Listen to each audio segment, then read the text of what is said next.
Hey guys, what's up? Dryson from Dennis Kirk, and today's Prepping for Sturgis is all about motorcycle maintenance.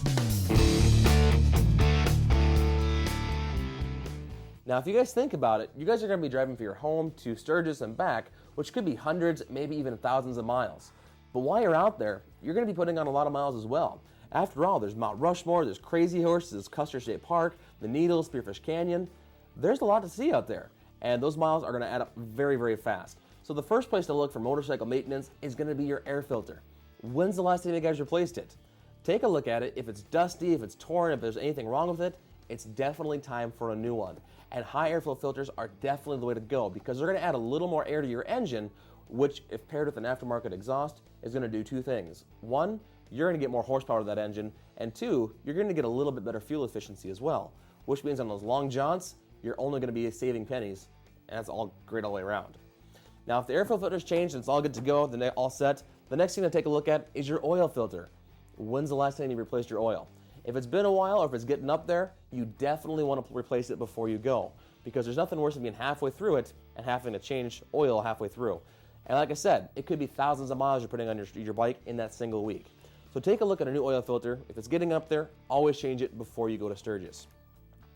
Now, one of the most important parts about Sturgis is to realize that you're going to be out in twisty, windy roads with hundreds and thousands of other bikers, which means you need to make sure your bike is in peak stopping condition, which means if your brake pads are getting low, it's definitely time to pick up a new set and replace those in front and rear because there's nothing worse than coming around a corner and not seeing somebody and not being able to stop in time.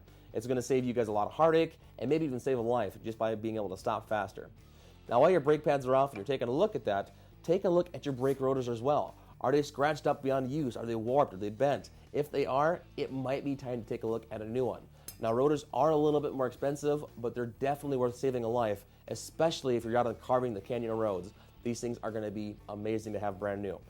So, if you have all set, your bike is in peak stopping condition, your engine is all tuned up with fresh oil and a fresh air filter, the last thing to take a look at is your electrical. Are all your blinkers working great? Are your driving lights working great? Are your turn signals, everything else, are they all working perfect?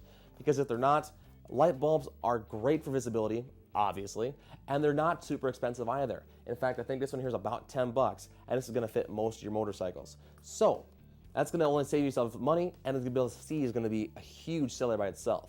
So if that's done, if all your lights are working great, your engine's tuned up in peak efficiency, you guys can stop on time, hey, you're ready for Sturgis. So once again, my name is Dryson from Dennis Kirk, and for all of your motorcycle needs, we have all your maintenance needs here, ready to ship the same day you order them. For more information, check us out at denniskirk.com.